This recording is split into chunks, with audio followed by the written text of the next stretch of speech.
You're good to go. It doesn't show me anything. I'm not sure why. It's on. Blue light's on. Okay, we'll just run with it and then check it at the end. My name is Craig Johnson, and this is the persuasive speech for Communications 11030, Section 22-247. I've got a group of 8 people here. Did you scan them already? Yep. Okay, we're all scanned. Everybody set? Again, apologize for sitting down, but standing on crutches last time seemed to be a problem, so I'm trying to cure that. What I'm going to talk to you tonight about is embracing new lighting technology. It's kind of give you the big reason why we should throw incandescents away and switch over to at least CFLs. Right now they're the most cost-effective way to light a home. LEDs are the thing they're trying to brag about, but LEDs use almost as much and sometimes a little more than CFLs in power, and they cost quite a bit more right now, so it's not really cost effective. Sorry, I should take my Christmas lights down. Okay, this is where we started. This is the bulb that Thomas Edison invented. He was given a patent back in 1802, which gives him the credit for inventing the light bulb, but there were people working on it for a good 15 years before he was issued a patent. So while he's given credit for being the father of electricity, he had a large base that he worked off of.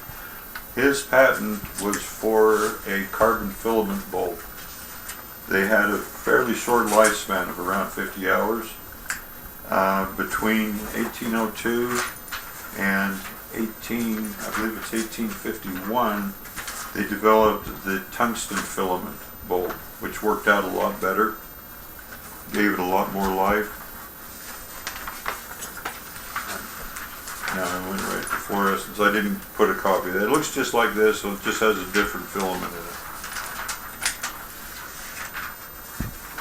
Starting in 1935, they started developing commercially viable fluorescent lights.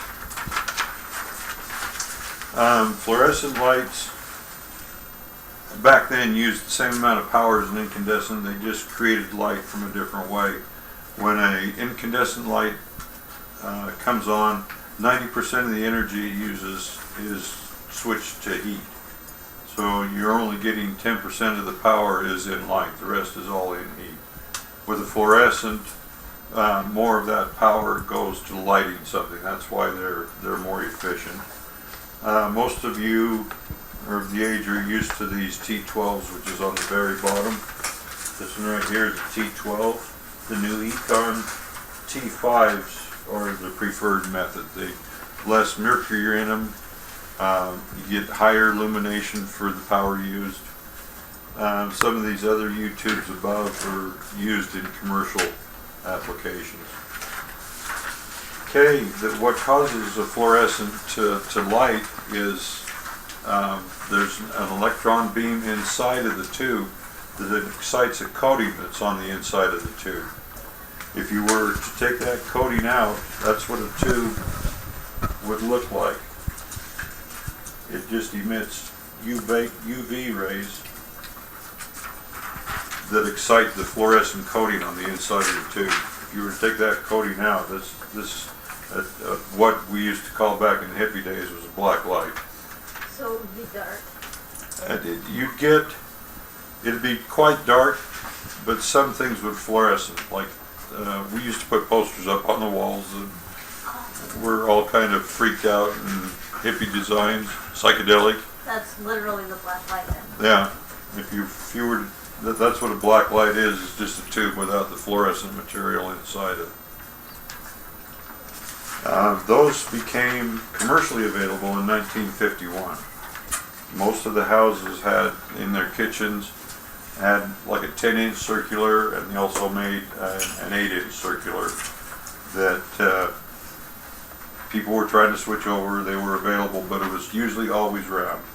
In commercial use, they would go with the 4, 6, or 8 foot long T12 tubes, which were fairly inefficient, but they gave out a real harsh white light and were good for offices.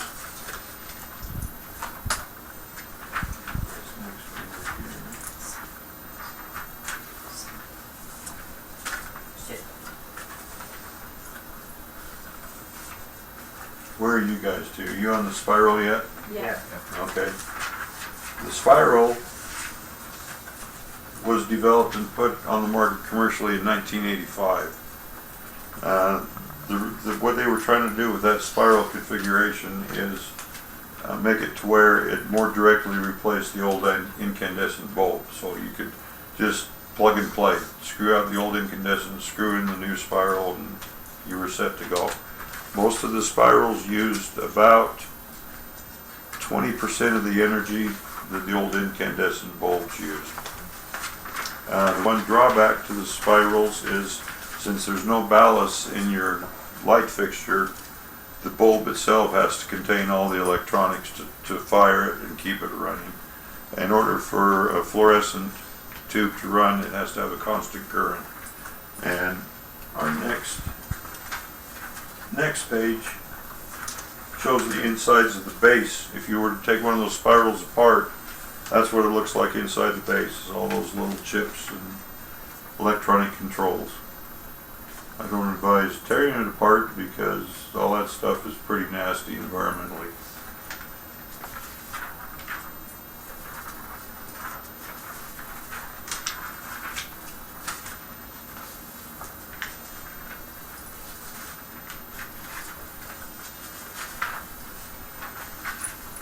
Okay, getting into the hardcore stuff. The reason we'd like everybody to switch over to compact fluorescent, survey the houses around here. The average number of bulbs in a house is 19, and you take that, if you're burning 100 watt bulbs, you burn that bulb for 10 hours is equal to a kilowatt. Rocky Mountain Power is charging 8.5 cents per kilowatt right now. So if you were to burn that bulb for 10 hours, you've spent almost 9 cents. Now that doesn't count all the customer charges, taxes, everything else that they lop onto it. That's just the pure cost for electricity.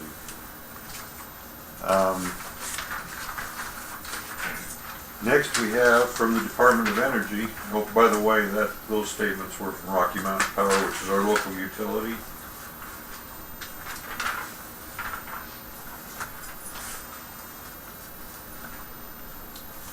And here, from the Department of Energy, is a graph, not so much as a graph as a table showing annual energy use with the 60 watt traditional incandescent as opposed to the 43 watt incandescent, which is, a lot of people know them as a halogen bulb. The problem with the halogens is they burn longer, they don't take as much power, but they take a huge amount of glass to produce, because when they fail, they explode. So you have to have a real heavy containment to keep there's no way to get around the explosion. It happens. So you need heavy glass to keep that contained. A 60 watt traditional can be replaced with a 15 watt CFL. So it uses 75% less power than the old style light bulbs.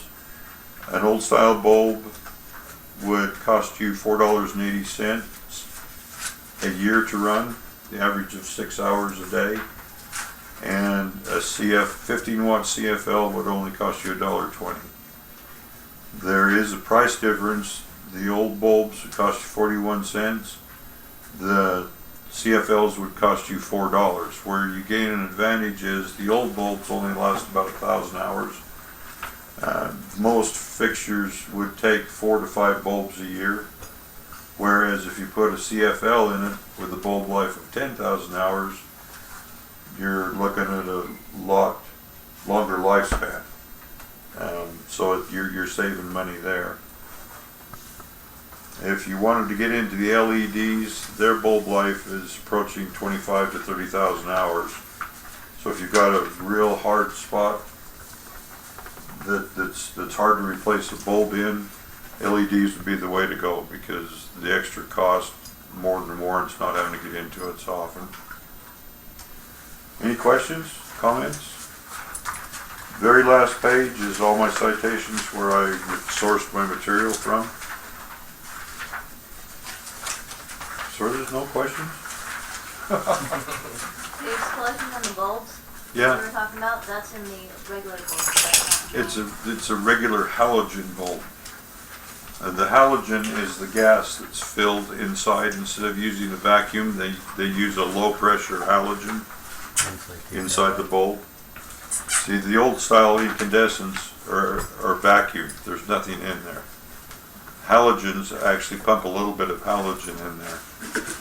And then they use a tungsten filament. And when it fails, the tungsten and the halogen creates, I mean, it's not like a quarter stick of dynamite, Right. but there is a small explosion in there. So you're saying the original light bulbs only use 10% of light comes out of the... and the rest 10% of the burn? power used goes to light. The rest The other 90% is heat. is just heat, huh? In the summertime, when you're trying to cool your house, they were actually a big disadvantage that people weren't realizing. They're creating heat. You're creating heat. Watts to BTUs. If you had 15 bulbs burning in your house, it was just like running the furnace. A lot of heat. Well, I'd like to thank you all for coming. We have one more of these. If you're interested, tickets go on sale Monday. Well, I learned something. Thank you. Pay attention. Something every day.